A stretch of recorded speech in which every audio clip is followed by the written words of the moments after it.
할렐루야. 아멘. 오늘 또 우리 부흥사경의 셋째 날 예배 가운데 나오신 여러분을 환영하며 축복합니다. 우리 서로 바라보면서 이렇게 인사 한번 나눴으면 좋겠습니다. 잘 오셨습니다. 네, 한 번만 더 이렇게 인사 나눌까요? 끝까지 은혜 받읍시다. 아멘. 하나님께서 우리에게 주시는 은혜는 사실 끝이 없습니다. 부흥의 3일 이제 잘 끝이 났다 그런 생각들로 우리가 이 3일의 성회를 마무리하지 말고 또 하나님께서 우리에게 주시는 은혜들을 내가 끝까지 받아 누리겠다라는 마음을 가지고 또 변함없이 나아가는 우리가 되기를 축복합니다. 저는 이 한결같음, 이 신앙생활의 한결같음에 대하여서 참 아주 인상적인 그 기억이 있습니다. 제가 대학교 1학년 때예요. 저희 모교회 목사님 친구 목사님이 부산에서 아주 어렵게 사역을 하셨어요. 뭐 부산에도 뭐 서울도 마찬가지지만 이제 부산은 이제 6.25 이후에 피난민들이 이제 그 산 등성이에 이렇게 모여서 살면서 자기 스스로 집을 져서 살다가 자기 땅이 아닌데 이제 오랜 세월 살다 보니까 이제 집이 이제 그 자리가 자기 집이 돼서 이제 불화받아 사는 집 마을들이 있어요. 이제 거기에서 목회를 하시다가 거기가 재개발이 되면서 교회를 건축하시게 된 거예요.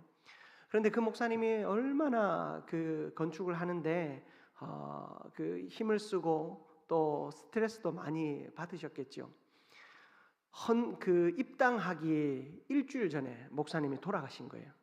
그래서 이제 저희 모교회 목사님이 너무 슬픈 마음이기도 하고 또 이제 금식하시는 주간이기도 하셔서 저에게 대신 이 부조를 좀 전해주고 와라. 이제 그 교회에서 이제 발인 예배를 하시는데 이제 목사님이 이제 돌아가시고 이제 거기서 이제 발인을 하시게 된 거예요. 그래서 이제 그 교회 갈 때 저는 이제 부조만 전해드리려고 하는 생각으로 이제 학교 가는 길이었기 때문에 그냥 평상복을 입고 저는 이제 들어갔어요. 그래서 저는 들어갈 생각도 없었고 앞에서 이제 저희 모교회 목사님 이름으로 부조하고 갈 생각으로 거기에 갔는데 예배당 안에서 이제 여성분의 이제 눈물 섞인 이제 이야기 이제 고백이 들리는 거예요. 그래서 사모님이시겠다 싶은 마음도 있었고 저도 모르게 아무런 이제 복장도 그냥 운동화에 그냥 티셔츠 입은 상태로 저도 모르게 그 본당에 들어갔어요. 들어가서 이제 사모님이 이제 조사를 하시는 거예요. 이제 사랑하는 남편을 떠나보내면서 이제 조사를 하시는데 그 이야기가 거의 기억은 나지 않지만 한 문장이 제 마음을 울렸어요. 뭐냐면 우리 목사님은 늘 한결 같았습니다. 하나님과 또 가정에서 또 나와 또 우리 자녀들을 향해서 우리 목사님은 참 한결 같았습니다. 이야기하시는데 저는 그 이야기가 제 마음에 너무 깊이 와 닿았어요. 한결 같았다라고 하는 그 말이 참 내가 앞으로 어떻게 살아야 할지, 내가 하나님 앞에서 한결 같은 삶을 살아야 되겠다라는 결단을 그때 하게 되었어요. 그리고 얼마가 지났을까요? 우연하게 TV를 보다가 다큐멘터리에 이제 그 과자 만드는 사람들에 대한 이야기가 나왔어요. 한 번쯤 제가 들려드린 적이 있는 것 같은데 이 과자 만드는 사람들이 옛날과 지금까지 똑같이 뭐 새우깡 같은 건 뭐 저랑 나이가 거의 비슷하니까 이제 그런 과자 옛날에 먹던 맛을 지금도 내는 과자들이 있어요. 그렇죠? 여러분들 어릴 때 먹던 그 과자가 지금도 그 맛이 나는 거. 물론 양은 좀 줄었겠지만 이제 그 맛이 나는 과자들을 보는데 이제 그 과자 만드시는 분들이 그런 얘기를 하는 거예요. 어떻게 옛날과 지금 똑같은 과자를 만들 수 있는가? 그때 양념과 조리법으로 지금 만들면 사람들은 다 그 과자를 맛없다라고 할 거라는 거예요. 매년 그 과자를 똑같은 맛을 내기 위해서 그 과자 만드는 사람은 끊임없이 연구하고 노력하는 거예요. 왜요? 그 과자를 먹는 사람의 문화도 바뀌고 습관도 바뀌며 그 나이나 여러 가지가 다 바뀌기 때문에 똑같은 맛을 느낀다, 한결같은 맛을 느낀다라고 하는 것은 끊임없이 그들이 애쓰고 노력하고 있다라는 증거이지요. 저도 대학생 때 저희 집사람을 만나서 이렇게 결혼까지 하게 됐는데 참 집사람과 교제하며 하나님에 대하여 이야기를 나누고 또 교회에 대해서 이야기를 나누고 하는 것이 참 행복했어요. 아마 집사람은 제가 결혼을 해서도 그때 그 뜨거운 영성과 또 하나님 앞에 그 뭐랄까요, 간절함으로 가정을 이끌어가고 또 자녀들을 양육할 것이라고 확신하고 저랑 결혼을 한 것 같아요. 그런데 결혼하고 얼마 후에 집사람한테 들었던 이야기는 당신 좀 변했어 였습니다. 매일 가정 예배 드릴 것 같고 매일 아이들을 위해서 기도해 줄 것 같지만 저도 이 목회의 경무에 시달리다 집에 가 보면 이 매일 가정 예배 드리는 게 참 쉽지 않아요. 우리는 한 주에 한 번 그래서 가정 예배를 드리는데 그 한 주에 한 번도 드리기가 참 힘들 때가 있더라라는 거예요. 항상 매일 아침 아내와 큐티를 하며 하나님의 말씀을 가까이 묵상하기를 생각했는지 모르겠지만 그런 것조차도 참 시간을 서로 맞추어서 해가는 것들이 쉽지 않더라고요. 목사인 저도 이 신앙생활을 한결같이 살아내기가 참으로 어려운데 여러분은 오죽하시겠습니까? 지금 목사님이 날 무시하나 그런 마음이 드시는지 모르겠지만 참 한결같이 신앙생활하고 또 한결같이 살아가는 것은 참으로 어려운 일이다 생각을 하게 됩니다. 한결같은 목회자가 되기 위해서 저는 끊임없이 기도하고 또 끊임없이 말씀을 봅니다. 내가 말씀을 보고 또 보았지만 항상 이 앞에 서면 이전보다 못할까 봐 참 부끄러움이 늘 마음속 깊은 곳에 있습니다. 최선을 다하려 하지만 그 최선을 다함이 한결같음만이라도 여러분들에게 닿기를 그렇게 기도하는 마음으로 늘 섭니다. 여러분, 우리는 신앙생활에 있어 이 한결같이 한다라는 것이 너무나 어렵다라는 사실을 잘 알고 있습니다. 저도 여러분이 한결같이 신앙생활하는 것이 참 어렵다라는 것을 너무나도 잘 알고 있습니다. 그러나 제가 여러분에게 끊임없이 한결같은 신앙생활을 할 수 있도록 여러분, 제가 끊임없이 여러분들에게 말씀을 전하고 때로는 여러분들을 주님의 마음으로 책망하기도 하고 또 견책하기도 하며 이끌어 갑니다. 여러분, 우리가 그 말씀과 또 내 마음 가운데 새겨지는 그 말씀들이 온전히 나를 변화시키고 새롭게 하여 항상 한결같은 신앙의 자리를 지켜가는 저와 여러분들이 다 될 수 있기를 축복합니다. 여러분, 이 부흥회 3일간 나오시는 것도 참 힘들잖아요. 그렇죠? 그냥 이틀만 갈까? 그런 생각 들 수도 있고 마지막 날만 갈까? 그런 생각도 들지만 이 마지막까지 사실은 우리가 오는 것, 내 마음으로 결단해서 여기까지 오는 것도 대단한 일이지만 참 무슨 일이 생기지 않는 것도 얼마나 감사한 일이 아닌가 생각해 봅니다. 언젠가 금요일이었던 것 같아요. 한 권사님이 갑자기 이제 몸이 아픈 거예요. 그래서 그 몸이 아파서 처음 들었던 마음이 뭐냐면 아이고 내일 새달 새임 새벽기도 어떡하지? 그 마음이 먼저 들었대요. 여러분, 우리가 하나님 앞에 나아오는 것, 그리고 하나님 앞에 나와서 은혜를 누리는 것, 그것은 그저 나의 의지만으로도 될 수 있는 것이 아니고 하나님께서 그 모든 것을 순적하게 인도하셔야 가능한 줄 믿습니다. 그러므로 여러분, 내가 열심히 한다고 해서 교만할 필요도 없고 또 내가 약하다고 해서 절망할 이유도 없습니다. 우리는 오늘 3일간 계속해서 살펴보고 있는 이 말씀을 통해 성령의 도우심과 인도하심을 온전히 받아야 할 것입니다. 우리의 마음 가운데 다시금 불붙는 증인의 삶을 살아갈 수 있도록 오늘도 말씀으로 은혜 주실 하나님의 또 성령님의 그 역사를 기대하는 우리가 되기를 주님의 이름으로 축복합니다. 여러분 혹시 스마트폰 다 가지고 계시죠? 스마트폰 한번 보십시오. 배터리 상태가 얼마나 남아 있습니까? 어떤 글을 보니까 이 스마트폰에 배터리가 20% 미만으로 내려가면 불안해지는 배터리 방전 공포증이라는 것이 생겼답니다. 혹시 우리는 그런 공포증을 겪고 있지는 않습니까? 배터리가 좀 이렇게 떨어지면 아이고 어떡하지? 이거 빨리 충전해야 되는데 충전할 곳을 막 찾아다니고 있지는 않습니까? 우리는 이 전자기기, 휴대폰이나 노트북, 태블릿 같은 이런 것들의 이 배터리가 떨어지는 것은 참지 못하면서 정작 우리의 삶에 가장 중요한 이 영적인 배터리의 상태는 참 무관심하고 무감각할 때가 있는 것 같아요.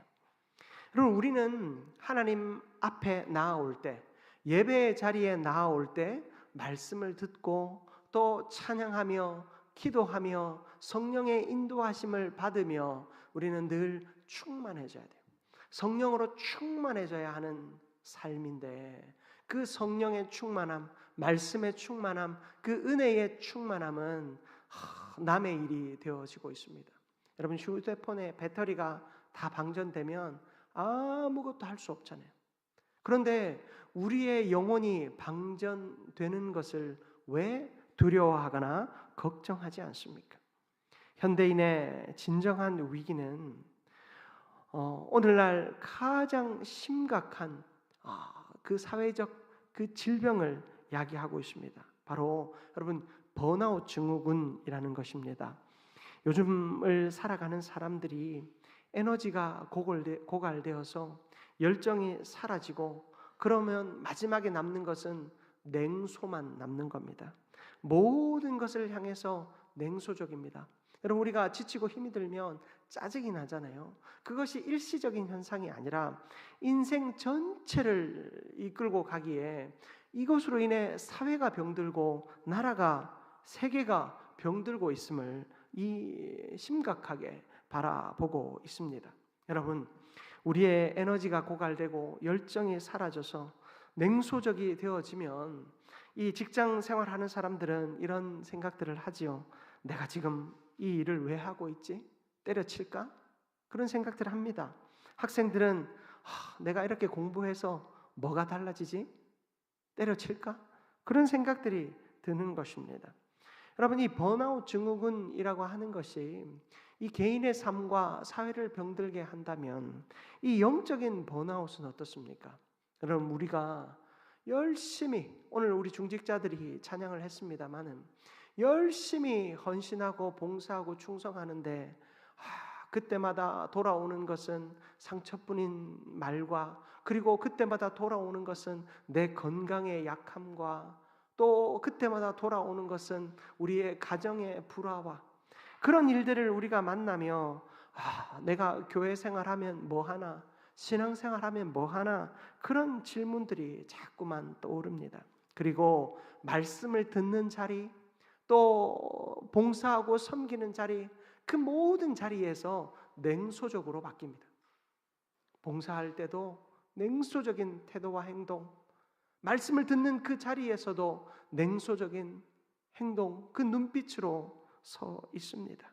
여러분, 교회에 나올 때 우리가 습관적으로 그저 출근 도장 찍듯이 여러분 우리가 출석 도장 찍듯이 교회를 나오고 있지는 않습니까? 기도해야 하는 것을 알지만 입만 열면 기도가 아니라 한숨만 나오고 있지는 않습니까?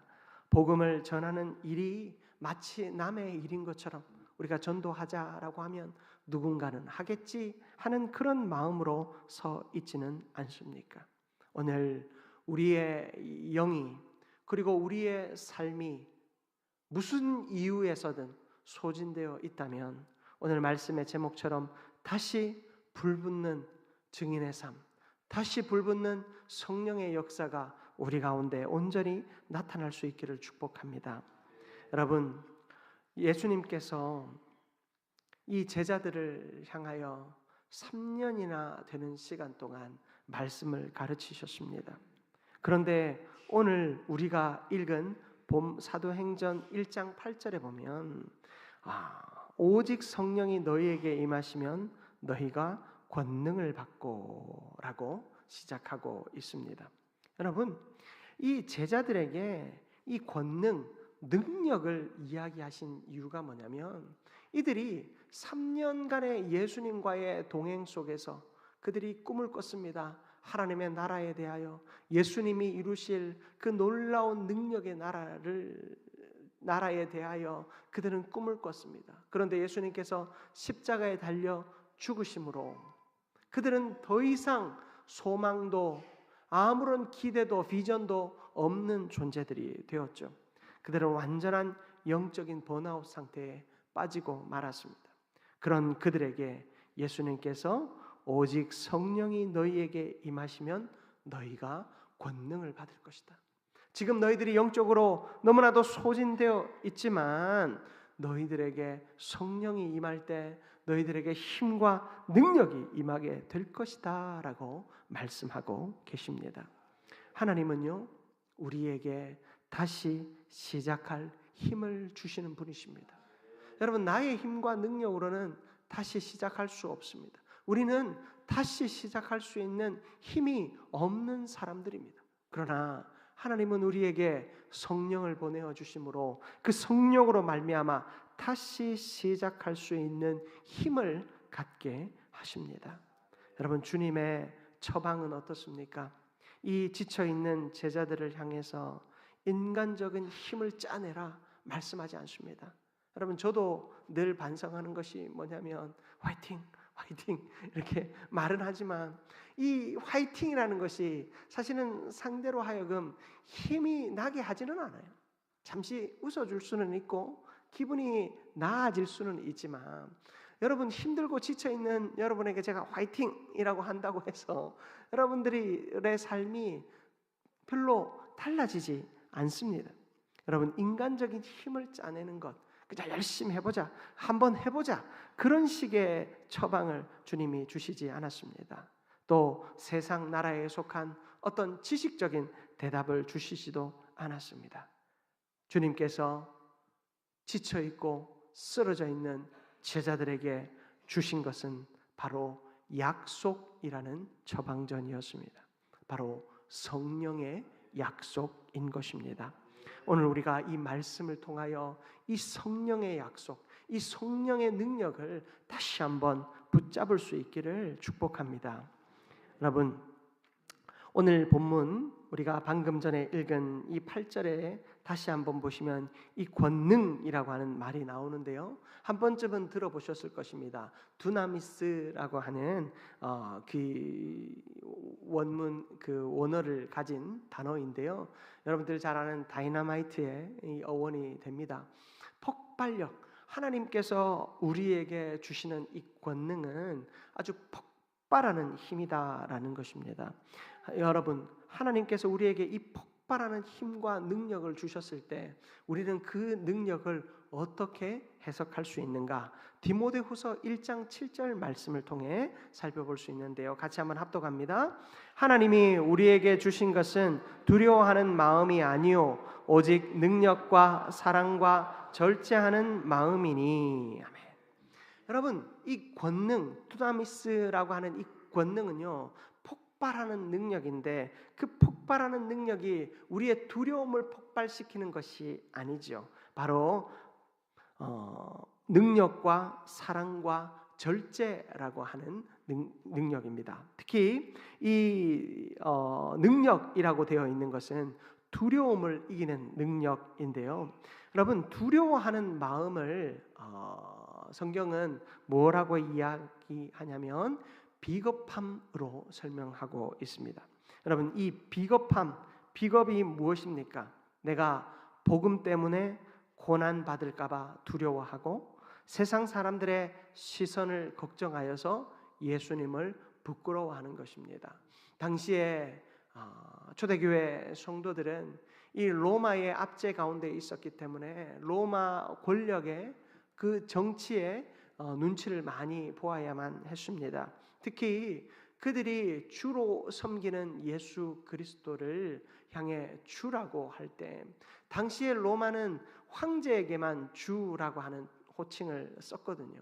그러하기에 그들이 예수 그리스도를 주라고 하는 것은 로마의 황제를 부정하는 일이었기 때문에 정치범으로 몰릴 수 있고 그 정치범이라면 단번에 죽임을 당할 수 있는 목숨과 맞바꾸어야 하는 것이 신앙생활이었습니다.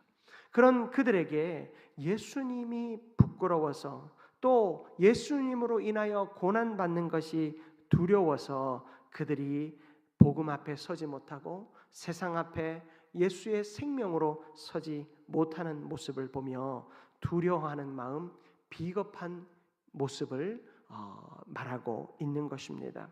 여러분, 두려워하는 마음은 하나님의 능력으로 깨뜨릴 수 있습니다. 그것은 하나님의 능력이 우리를 복음으로 되돌려 놓는 능력인 것입니다. 세상을 이기게 하는 것은 세상으로부터 내가 하나님의 자리로 되돌아오는 것입니다. 예수님의 하나님의 말씀은 우리를 이 세상에서 복음으로, 세상에서 하나님의 뜻의 자리로 되돌아오게 하는 것인 줄 믿습니다. 여러분, 우리가 말씀을 들을 때 어떻게 하면 세상을 이길 것인가? 여러분, 그런 고민을 합니다. 어떻게 하면 나의 삶의 문제들을 해결할 수 있을 것인가 고민을 합니다. 그러나 여러분, 말씀을 들을 때 그 해결의 방법은 어디서부터 시작한다고요? 말씀의 자리로 돌아올 때부터 그 해결이 시작됨을 기억하시기를 바랍니다. 비겁한 능력에서 하나님의 거룩한 능력의 자리로 돌아오는 우리 모두가 되기를 축복합니다. 그리고 두 번째 능력은 뭐냐면 사랑이라고 이야기하고 있어요. 여러분, 이 사랑이라고 하는 것은 단순히 어떤 하나님께서 인간의 그 관계 속에서 서로를 애정하는 그런 식의 모습을 이야기한 것이 아닙니다. 여러분, 사랑이라고 하는 것, 그리스도인에게 사랑이라고 하는 것은 예수 그리스도로 말미암아 율법이 새로워진 것, 예수님께서 율법을 폐하러 오신 것이 아니라 완성하러 오셨다라고 하셨죠. 바로 우리의 사랑은 그저 남녀 간의 사랑, 형제 간의 사랑을 의미하는 것이 아니라 하나님의 말씀이 말씀대로 이루어지는 것, 하나님의 말씀이 말씀대로 이루어져 교회와 공동체와 이 세상을 변화시키는 능력, 여러분, 그것을 하나님은 사랑이라고 이야기하고 계십니다. 여러분, 우리가 형식화되는 일들을 하게 됩니다. 봉사에 지치면 그 봉사가 형식화가 되지요. 여러분, 형식화를 성경에서는 뭐라고 말합니까? 외식이라고 하죠. 여러분, 바리새인들이 외식하는 자들이었습니다. 바리새인들은 왜 외식하는 자가 되었습니까? 여러분, 바리새인들은 원래는요, 하나님의 율법을 철저하게 지키기 위해 세워진 사람들이었어요. 스스로 이 율법을 건강하게 지키고 이 예루살렘에서, 이스라엘 땅에서 하나님의 율법이 바로 세워질 것을 위해서 모인 무리들이었어요. 바리새라는 말, 페루심이라고 하는데요, 이 바리새라고 하는 말의 뜻은 구별되다, 분리되다, 거룩이라는 것과 사실은 같은 의미를 가지고 있어요. 여러분, 그들은 하나님의 율법이 온전히 세워질 것을 위해서 목숨이라도 걸 수 있는 사람이 그들이었어요. 그런데 그들이 변질되어지기 시작하니까 그들의 행동이 형식만 남았어요. 율법을 흉내내는 형식만 남았어요. 그런 그들을 예수님께서 책망하시면서 외식하는 자라고 혼을 내셨습니다. 그들이 왜 외식할 수밖에 없었습니까? 율법의 본질을 잃어버렸기 때문입니다. 예수님께서 그 율법의 본질을 되찾으라고 그들에게 내가 율법을 폐하러 온 것이 아니라 완성하러 왔다고, 내가 바로 그 율법을 완성하는 자라고 주님은 그들에게 말씀하신 것입니다. 여러분, 율법이 완성되는 것은 바로 하나님의 사랑이 이 땅에서 실천되어지고 또 그것으로 인하여 우리의 삶을 완성하는 일입니다. 여러분, 이 사랑의 능력이라고 하는 것은 우리가 이 말씀의 본질을 회복하는 것입니다. 하나님을 사랑하고 또 이웃을 사랑하며 하나님의 뜻을 온전히 이루어가는 참 섬김의 삶이 바로 이 사랑의 능력을 통해서 나타나게 될 것입니다. 여러분, 제가 종로에 그 교보문고 앞을 지나다가, 교보문고는 이제 때때마다 이렇게 큰 현판에다가 좋은 글귀를 하나씩 이렇게 써두잖아요. 제가 거기에 보니까 이런 글귀가 있더라고요. 사람이 온다는 건 실은 어마어마한 일이다. 제가 이게 궁금해서 이제 한번 찾아봤더니 정현종 시인의 시 방문객이라고 하는 시더라고요. 한번 읽어드릴게요. 사람이 온다는 건 실은 어마어마한 일이다. 그는 그의 과거와 현재와 그리고 그의 미래와 함께 오기 때문이다. 한 사람이 일생이 오기 때문이다. 부서지기 쉬운, 그래서 부서지기도 했을 마음이 오는 것이다. 그 갈피를 아마 바람은 더듬어 볼 수 있을 마음, 내 마음이 그런 바람을 흉내낸다면 필경 환대가 될 것이다. 여러분, 이 정현종 씨의 이 방문객이라고 하는 시는 사람의 소중함을 사실은 노래하고 있어요. 우리에게 사람이 찾아온다라는 것, 그리고 내가 그 사람을 맞이한다라고 하는 것, 이 환대라고 하는 것이 우리의 인생 가운데 서로를 아끼고 사랑하는 가장 위대한 모습임을 보여주고 있어요. 여러분, 우리가 사람을 환영하는 것, 교회가 전도하는 일도 사실은 사람을 환영하는 일이거든요. 교회 공동체 안에서 내가 누군가를 아껴주고 누군가에게 칭찬해주고 선한 말을 하는 것, 여러분, 이 모든 것이 사람을 사랑하는 일이거든요. 여러분, 하나님께서는 우리 공동체를, 그리고 우리의 삶의 자리를 이런 환대의 공동체로 세우셨어요. 하나님께서 우리를 환대의 공동체로 세우신 것은 하나님의 말씀이 우리 가운데에서 상대에게 사랑으로 실천되어지기를 하나님은 원하시는 마음으로 우리에게 그렇게 살기를 원하고 계십니다. 사랑하는 성도 여러분, 우리의 삶이 환대의 삶이 될 수 있기를 축복합니다. 이 모든 것은 사랑함으로 가능한 것입니다. 말씀을 깊이 묵상하며 그 말씀 안에 예수 그리스도를 발견할 때 여러분, 우리는 그 예수의 사랑으로 누군가를 환대할 수 있는 자가 됩니다. 여러분, 제가 내년에 우리 한민교회의 목회사역의 중요한 방향성 중에 하나가 이 환대하는 이 조직을 만드는 거예요. 제가 이 한민교회에서 2년의 사역을 해보다 보니까 우리가 다른 사람들을 맞이하고 싶은 마음은 있는데 맞이할 준비가 덜 되어 있는 거예요. 사람이 왔으면 좋겠다 하는 마음은 있는데 온 사람을 보면서 너무 어색한 거예요. 여러분들이 나쁜 마음이 있어서 그분들을 배척하는 게 아니라 그 사람들을 환영하는 것이 너무 어색한 거예요. 그래서 그것이 너무 어색하니까 그것을 잘할 수 있는 사람들을 좀 훈련해서 세우고자 합니다. 그래서 그들을 통해서 환대하는 사역들을 하고자 해요. 그것이 하나하나 마치 리트머스 종이에 그 용액이 쫙 빨려 들어가는 것처럼 우리의 삶의 자리에 그런 환대의 은혜와 기쁨이 다 스며들었으면 좋겠어요. 그래서 여러분, 우리 한민교회가 환대하는 공동체가 되면, 바로 이 사랑의 능력을 실천하는 공동체가 되면, 여러분, 우리의 부흥은 하나님께서 자연스럽게 이루어 주실 줄 믿습니다. 그리고 세 번째로 우리는 바로 이 절제의 능력을 보아야 합니다. 이 절제의 능력이라고 하는 것은 여러분, 사랑이 또 능력이 우리에게 어떤 능력이 있다고 치십시다. 그런데 그 능력이 또 그 사랑이 어떤 균형을 잃어버리게 되면 그것이 독선이나 방종으로 치우칠 수 있지요. 여러분, 그러한 일이 일어나지 않게 하는 것이 뭐냐? 절제라는 것입니다. 여러분, 절제는 무슨 마음이냐면 근신하는 마음이에요. 근신하는 마음. 내가 절제한다라고 하는 것은 먼저 나의 욕구를 절제하고 통제하는 것이죠. 나의 욕구와 열정을 통제하는 능력이 바로 절제입니다.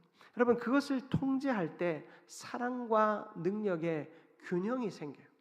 여러분, 우리가 사랑과 능력을 이 모든 공동체와 사람 앞에 행하고자 할 때 내가 그 적절한 통제가 있어야지, 적절한 절제가 있어야지 균형 잡힌 섬김을 할 수 있는 것이죠. 여러분, 우리가 너무 사랑하는 마음이 있으면 상대를 상당히 부담스럽게 할 수 있습니다. 그렇죠? 적당한 사랑이 있어야 상대를 또 편안하게 해줄 수 있는데, 이 사람 놓칠까봐, 이 사람 또 떠날까봐 너무 사랑해서 하면 그 상대방은 너무 부담스러워 떠나기도 하지요. 또 너무 사랑을 했더니 부담스러워하더라, 무관심을 한번 해보자 라고 해서 또 무관심하면 이 교회는 사람한테 관심이 없다 하고 사람들이 다 떠납니다. 여러분, 우리에게 필요한 것은 뭐냐? 절제라는 것입니다.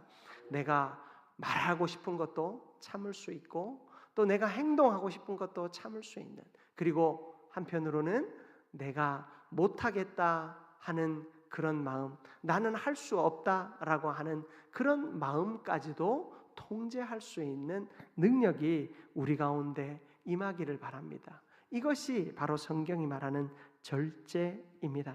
사도들은요, 예수님께서 성령이 그들에게 임하시면 능력의 그 성령의 능력으로 하나님의 그 복음의 사명을 온전히 감당하고자 했습니다. 그들은 즉각적으로 복음을 들고 나갔습니다.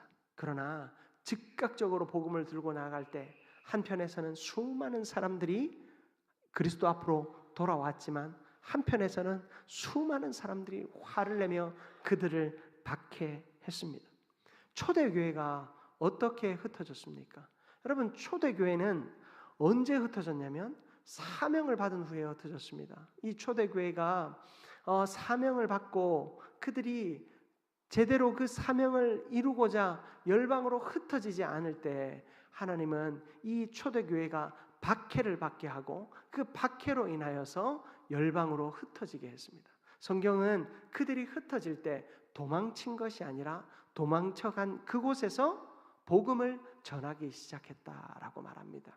여러분, 절제라고 하는 것은요, 의욕만 앞서서도 안 되고, 그리고 내 마음이 감동을 받은 그 감동에 젖어 머물러 있어서도 안 되는 것입니다. 우리에게는 적절한 통제, 절제가 필요합니다. 내가 머물러 있고 싶은 마음도 내려놓고, 그리고 지나치게 열심히 하고자 하는 마음도 조절해야 하는 것입니다. 온전히 성령께서 우리를 그렇게 절제하게 하실 것입니다. 제가 디모데후서 1장 7절 말씀에서 성령의 능력이 뭐라고요? 오직 능력과 사랑과 절제라고 말씀드렸어요. 하나님께서 이러한 능력으로 우리를 새롭게 할 수 있기를 주님의 이름으로 축복합니다. 두 번째로, 여러분, 우리는 복음의 열정으로 세상 가운데 나아가야 합니다. 여러분, 오늘 우리가 읽은 8절 말씀 하반절을 보시면 예루살렘과 온 유대와 사마리아와 땅끝까지 이르러 내 증인이 되리라 하시니라.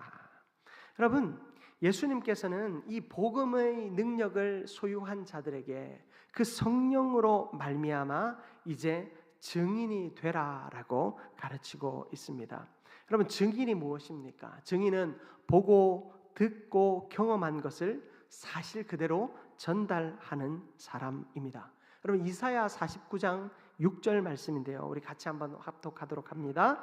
그가 이르시되 내가 나의 종이 되어 야곱의 지파들을 일으키며 이스라엘 중에 보존된 자를 돌아오게 할 것은 매우 쉬운 일이라.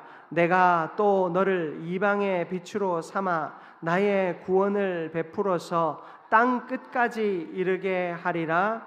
아멘. 여러분, 복음 전파의 비전이 예수님 시대에 갑자기 나타난 것이 아니라 이미 구약 성경을 통해서 이사야 선지자를 통해서 하나님의 영원한 계획으로 나타나고 있었습니다. 여러분, 우리가 전해야 할 것은 복잡한 교리가 아니라 내가 만난 부활하신 예수 그리스도를 전하는 것입니다. 내가 경험한 부활의 능력을, 그 구원의 감격을, 나의 삶의 변화를 그들에게 그대로 드러내는 것입니다. 그 복음의 증인으로서 우리를 불러주신 것입니다. 사도행전 8장 1절 말씀인데요, 같이 한번 합독해 봅니다. 화면을 통해. 사울은 그가 죽임 당함을 마땅히 여기더라. 그날에, 이게 끝이 아닙니다. 뒤에 있는데 제가 읽어드릴게요. 그날에 예루살렘에 있는 교회에 큰 박해가 있어 사도 외에는 다 유대와 사마리아 모든 땅으로 흩어지니라. 아마 단이 나눠져 있어서 앞만 복사를 하신 것 같아요. 여러분, 사울은 그가 죽임 당함을 마땅히 여기더라. 우리 성경을 보시면 이 사도행전 8장 1절이 반으로 딱 쪼개져 있거든요. 사울이 그가 죽임 당함을 마땅히 여기더라 해서 딱 끊어져요. 그런데 이 말은 누구의 이야기입니까?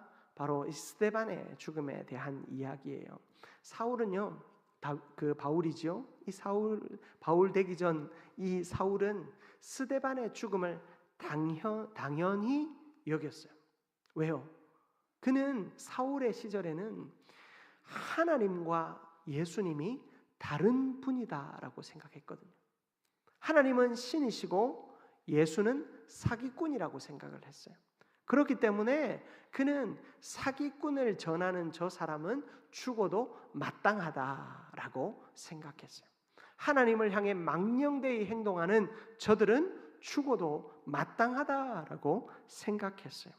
그리고 그 마땅하다라고 하는 그 일이 어디까지 이어지는가? 바로 이어지는 말씀에 그날에 예루살렘에 있는 교회에 큰 박해가 있어 사도 외에는 다 유대와 사마리아 모든 땅으로 흩어지니라.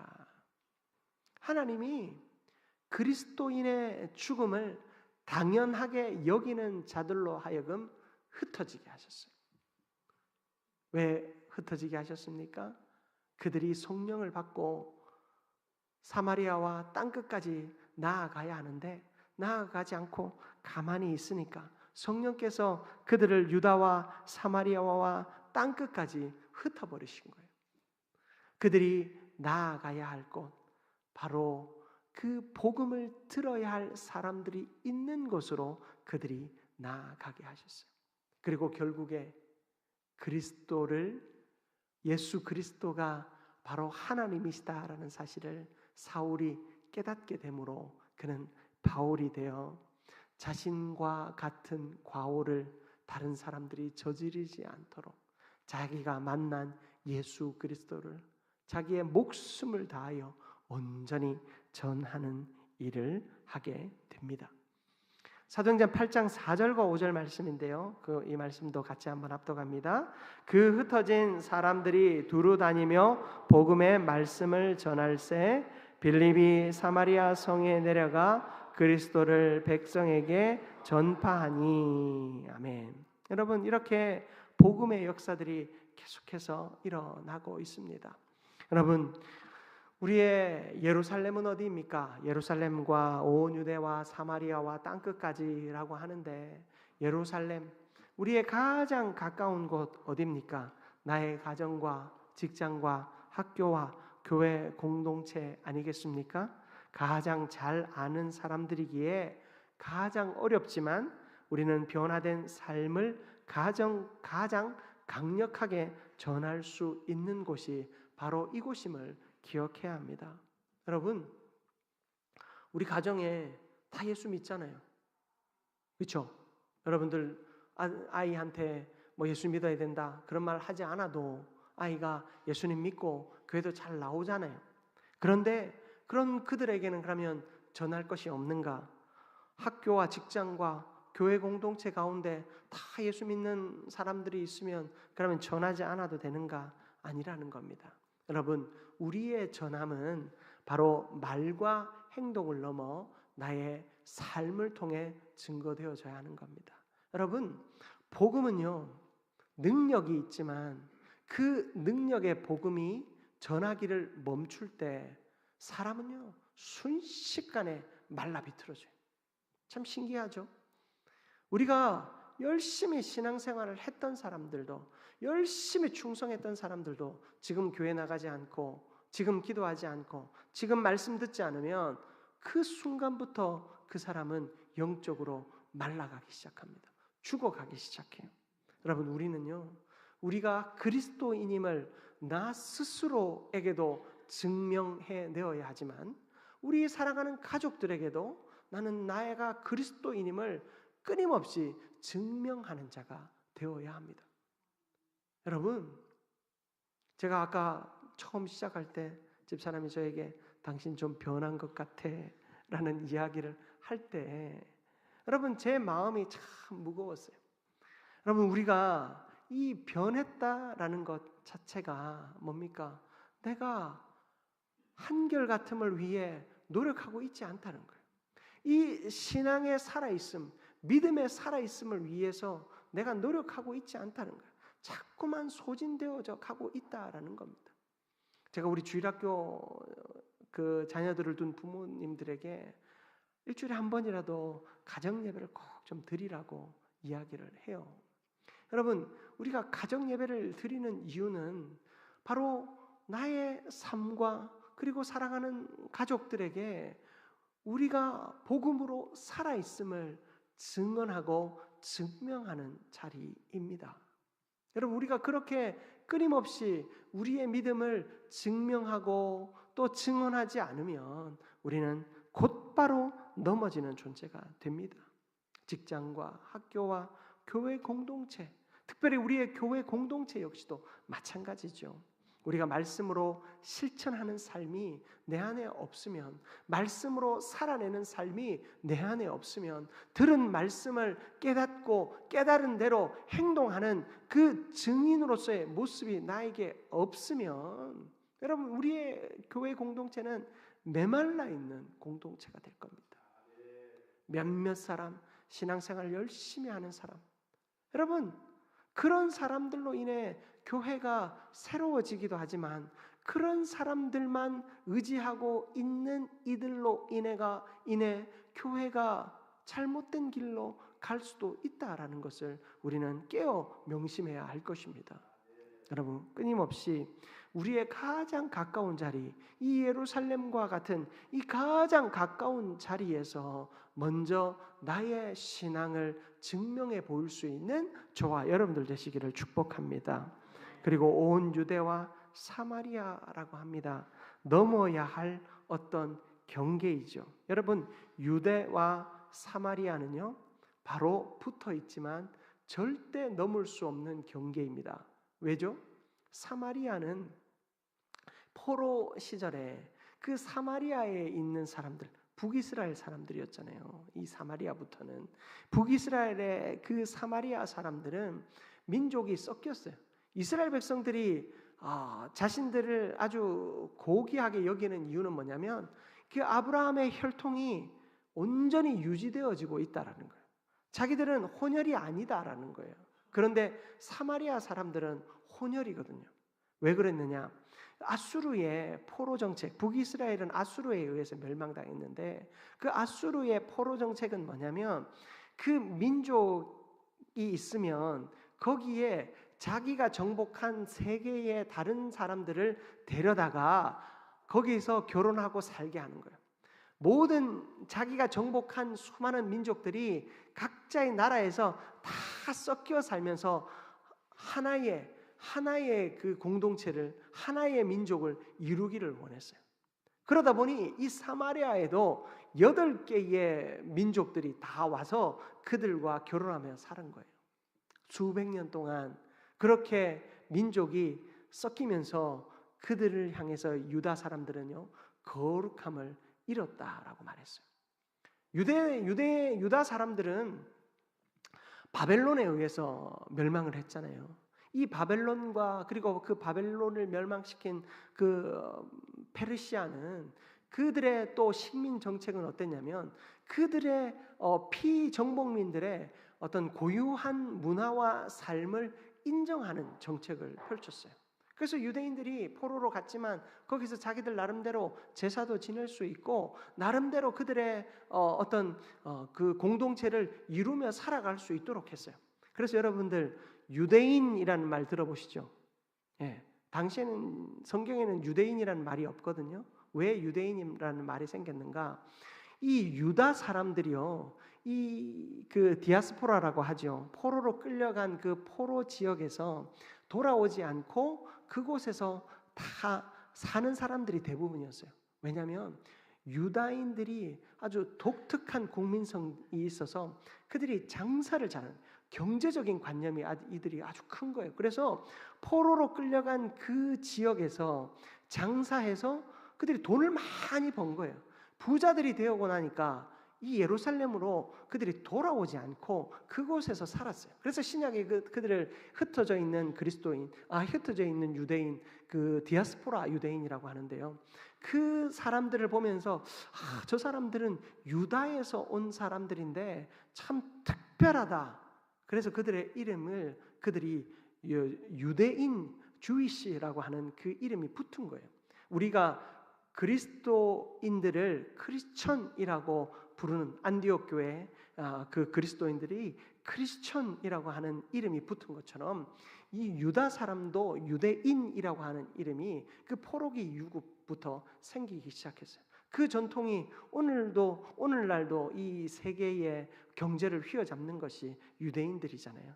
그런 특별한 국민성들이 그들에게 있어서 유대인으로 불렸어요.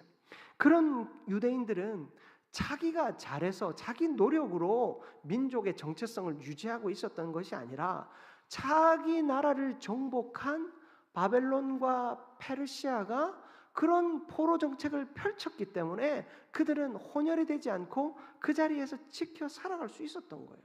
그런데 그들은 사마리아 사람들을 보면서 저 더러운 인간들, 저들은 더 이상 하나님의 백성이 아니다라고 이야기한 거예요. 그래서 유다인들은 그 사마리아 땅을 거쳐가지 않지 않습니까? 그 땅을 밟지 않지 않습니까?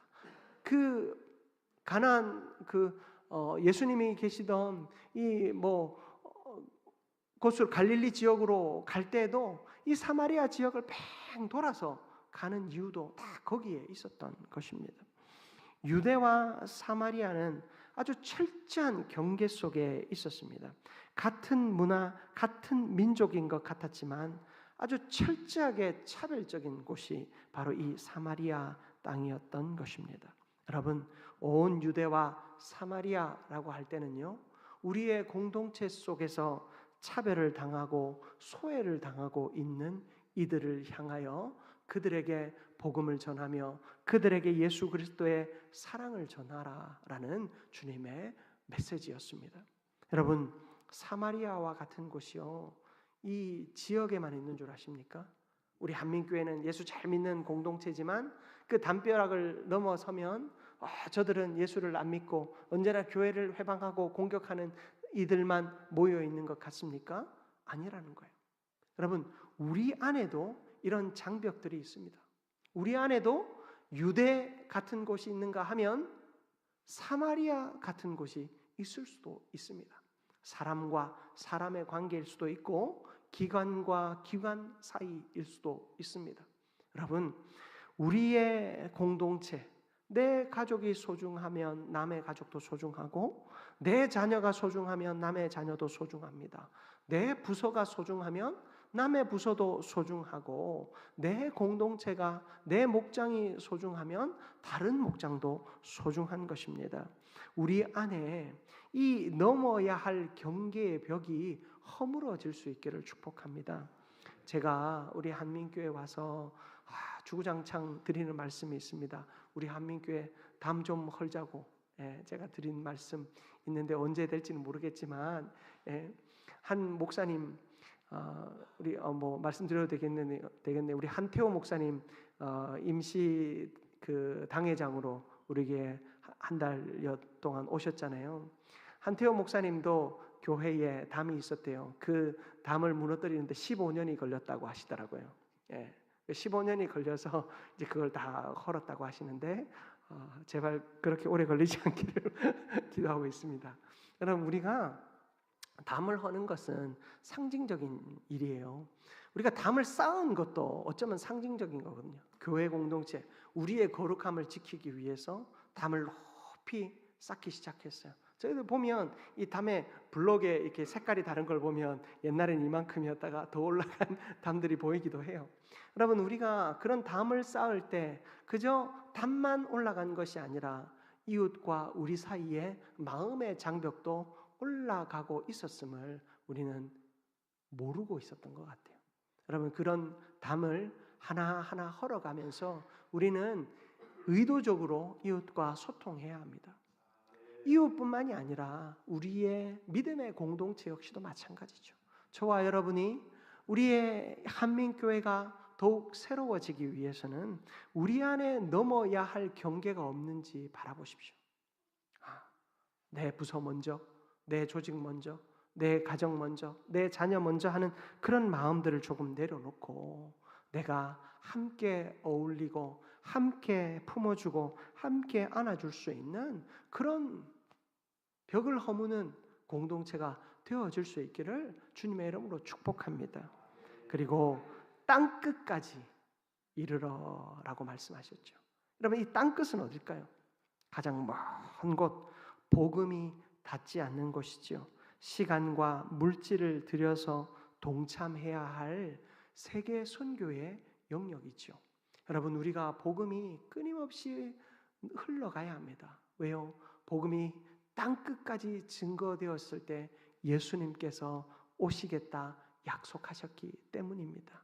여러분, 주님이 오셔야지만이 그것 때문에 전하는 것이 아니라 복음이 땅끝까지 전해지는 것이 주님이 마지막까지 우리가 감당해야 할 사명이라고 알려주셨기 때문입니다. 여러분, 예루살렘과 온 유대와 사마리아와 땅끝까지 우리의 복음이 증거되어질 수 있기를 축복합니다. 제가 분명히 말씀드렸습니다. 가장 가까운 곳, 여러분의 가정에 아무개야 예수 믿어라, 예수 믿냐? 그런 말이 아니라 예수 믿는 자로서 내가 끊임없이 변화된 삶을 살아내어야 하는 것입니다. 말 한마디가 바뀌어야 하고 행동 하나가 바뀌어야 합니다. 우리의 가정에 기도가 있고 예배가 있는 것이 얼마나 귀한지 모릅니다. 여러분, 저는 어릴 때 할아버지가 항상 저를 안아주시면서 기도해 주셨어요. 저는 늘 기도해 주셨던 그 멘트 중에 하나가 꼬리가 되지 않고 머리가 되게 해달라 늘 기도하셨고, 또 사무엘과 같은 종이 되게 해달라고 그러네요. 목사가 되려고 그때부터 기도하셨나. 그런 기도가 늘 제 귀에 박혀 있습니다. 그런데 잘 생각해 보면 할아버지가 돌아가실 때까지 저를 위해서 그렇게 안고 기도해 주신 건 아니었거든요. 제가 아마 초등학교 저학년이 이제 지나면서부터는 할아버지 품에 안겨서 기도받았던 기억들은 없는 것 같아요. 그런데 할아버지 품에 안겨서 기도받았던 그 몇 번의 그 기억들이요, 제 평생을 이끌고 가더라고요. 평생을 이끌고 가요. 그 기도의 한 문장 한 문장이 다 생각이 나요. 하나님 앞에서. 여러분 자녀들을 위해서 축복하는 것. 목사님 저는 기도를 잘 못해서 차라리 목사님이 오셔서 한번 안수해 주십시오. 여러분 아니에요. 부모가 가장 위대한 축복의 권한을 가지고 있습니다. 하나님은 그런 권한을 부모에게 위임하셨어요. 부모가 자녀를 축복하십시오. 하나님이 기뻐하시는 사람 될 수 있도록 여러분들이 할 수 있는 좋은 말은 다 해주십시오. 여러분 그렇게 할 때 그 기도의 기억들이요 우리 자녀들이 믿음의 자리를 떠나지 않게 해요. 제가 한번 말씀드린 적이 있는 것 같은데 제가 맹장 수술을 초등학교 2학년 때 받았어요. 초등학교 2학년이면 얼마나 엄살이 많은 때이겠습니까? 제가 수술을 끝나고 요즘은 이제 보니까 구멍 3개 뚫어서 맹장 수술하더라고요. 이제 복강경으로 이렇게 탁 맹장 수술 간단하게 하는데 저는 맹장이 터지지도 않았는데 이만큼 째가지고는 수술을 했어요. 수술을 마취해서 깨어나는데 이 마취해서 깨어날 때 이제 계속 말을 붙이잖아요. 이제 마치 깨어나라고 옆에서 말을 붙이는데 어머니는 이제 기도를 해주셨어요.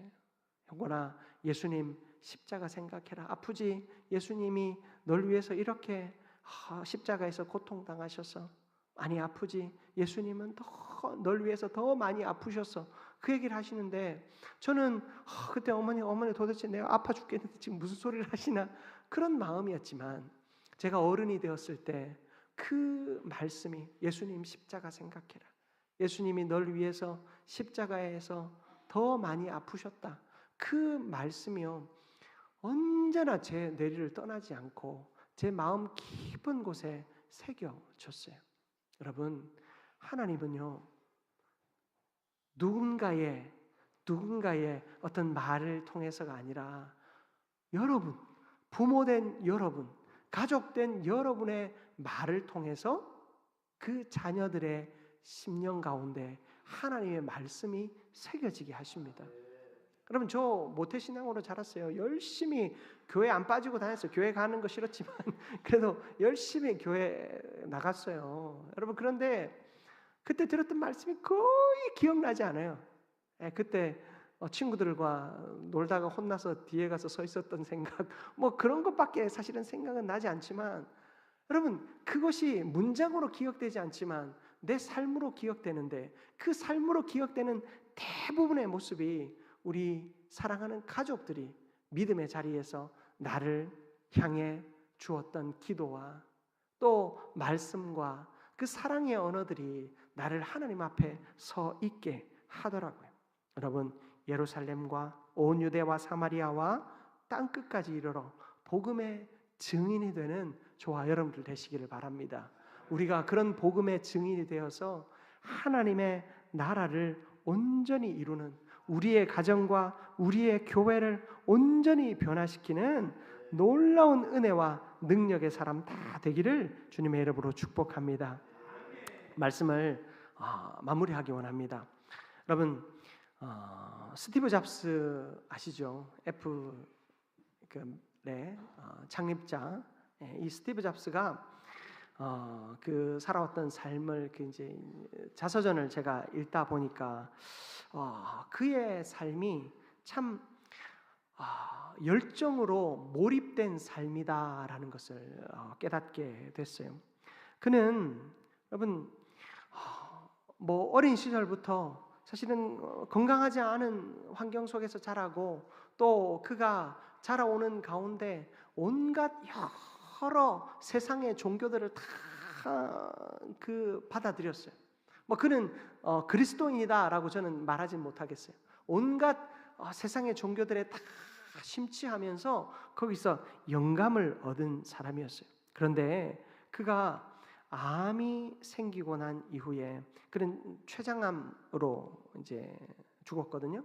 그런데 그가 이 암이 생긴 이후에 그 암 치료에 몰두했다면 아직은 살아있지 않았을까 생각해 봅니다. 그런데 그는 자신의 암을 치료하는 데 에너지를 쏟기보다 자기가 꿈꾸고 또 이루고자 했던 그 비전을 이루기 위해서 거기에 완전히 몰두되어 있는 사람이었어요. 그는 마지막 순간까지 자신이 최고의 것을 이 세상에 내어놓고자 노력했고 어쩌면 그것을 이루어낸 사람이었습니다. 그가 미국 스탠퍼드 대학교 졸업식에서 했던 유명한 설교가 있습니다. 연설이 있습니다. Stay hungry, stay foolish. 무슨 말입니까? 늘 갈망하고 늘 우직하게 나아가라라고 이야기하고 있습니다. 그의 마음에는 뜨거움과 열정이 있었습니다. 자신의 육체의 이 건강을 전심을 다해 돌아보지 못할 만큼 자신을 더 이끌고 자신을 더 몰두하게 만드는 일이 있었습니다. 그는 늘 갈망했고 그는 늘 최선을 다해 남에게는 바보 같다라는 소리를 들을 만큼 우직하게 그 일들을 감당했습니다. 저는 그의 삶을 보면서 하나님 앞에 나 역시 얼마나 몰두하고 살아가는가, 또 하나님의 그 일을 위하여 얼마나 열망을 가지고 살아가는가 스스로를 좀 돌아보았습니다. 내 남은 인생, 또 나에게 주어진 이 목회와 또 나에게 주어진 이 그리스도인으로서의 삶을 참 시시하게 살지 않아야 되겠다라는 결단을 하게 되었어요. 여러분, 우리는 세상의 많은 일들이 우리를 몰두하지 못하게 해요. 우리를 집중하지 못하게 해요. 우리가 그리스도인으로 살아가는 이 삶에 대해서 절대로 몰두하지 못하도록 세상은 끊임없이 유혹합니다. 여러분, 예배 한번 제대로 드리기가 힘들고 또 주일 성수, 여러분 주일 52주잖아요. 52주. 이 52주를 한 번도 빠지지 않고 교회에 나오는 것을 참 힘들게 만드는 것이 이 세상입니다. 그러나 이러한 세상 속에서도 우리는 하나님의 말씀과 그 하나님의 말씀의 능력이 우리의 삶에서 나타날 수 있도록 말씀과 성령에 몰두할 수 있는 인생이 되었으면 좋겠습니다. 여러분, 짐 엘리엇이라고 하는 이 아마존의 선교사 아시죠? 이 사람은 그 휘튼 대학에서 수석으로 졸업을 하고 그 선교지로 나아갔습니다. 비행기에서 내리자마자 그는 죽었어요. 그의 죽음에 대해서 이 라이프지에 이런 기고문이 실렸어요. 얼마나 불필요한 낭비인가. 28세 청년의 헛된 죽음이라는 제목의 기사가 실렸어요. 얼마나 불필요한 낭비인가. 그렇게 열심히 공부했고 그렇게 열심히 준비된 사람이라면 세상을 위해서 더 많은 일을 할 수 있을 것인데 왜 선교지에 가서 거기서 헛된 죽음을 당했는가 하는 기고문이 실렸어요. 그리고 수년이 흐른 후에 그의 일기장에서 이런 글이 발견되었습니다. 영원한 것을 얻고자 영원할 수 없는 것을 버리는 자는 바보가 아니다. 영원한 것을 얻기 위해서 영원하지 않은 것을 버리는 자는 바보가 아니다라는 것입니다.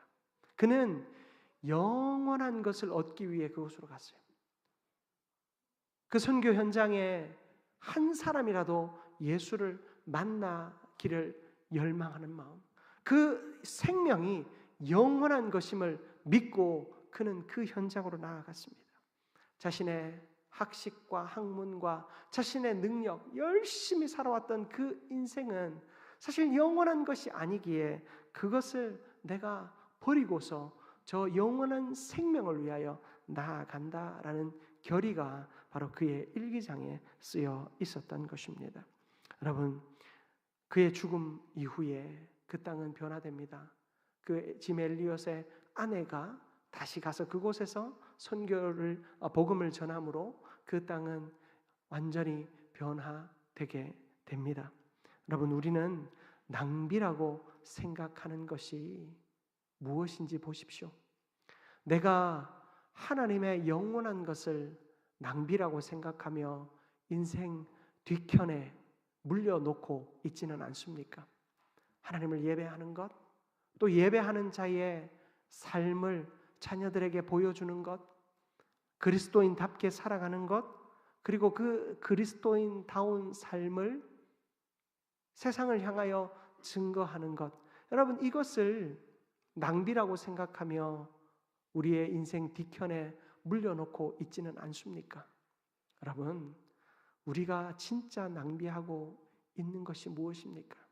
세상의 즐거움과 세상의 소망을 쫓아 살아가느라 예배해야 할 때 예배하지 못하고, 기도해야 할 때 기도하지 못하고, 자녀들에게 그 복음을 들려주어야 할 그 결정적인 순간에 복음을 들려주지 못합니다. 여러분, 많은 부모들이 후회하고 있어요. 내가 자녀를 복음으로 이끌어와야 할 그때를 내가 놓쳐버려서 지금 어찌할 수 없는 상황을 만나고 있다고, 너무 그것이 안타까워서 속상해하는 이들을 종종 보게 됩니다. 여러분, 지금의 때를 결코 놓쳐서는 안 돼요. 지금 잠깐 교회 안 나오고, 지금 잠깐 신앙생활 안 하다가 나중에 송광한 후에 돌아올 것 같지요? 절대로 돌아오지 않습니다. 여러분, 우리는 하나님 앞에서 이 기회를 놓치지 마십시오. 그리고 기회를 놓쳤다라고 생각하시는 분도, 여러분, 인간의 생각으로는, 인간의 판단으로는 되어지지 않을 것 같아도 하나님 앞에 다시금 의지하면 하나님께서 역사하시는 줄 믿습니다. 여러분, 우리가 포기하지 않고 지금이라도 늦지 않았습니다. 영원한 것을 위하여 우리의 시간과 우리의 삶을 투자하십시다. 여러분, 지치고 쓰러지고 낭망하고 또 큰 절망 가운데 빠져있는 인생들이 있습니까? 혹은 별일 없는 것 같지만 너무나도 무력해져 있는 인생 속에 있는 이들이 있습니까? 여러분, 그렇다면 오늘 다시 성령으로 새로워질 수 있기를 축복합니다.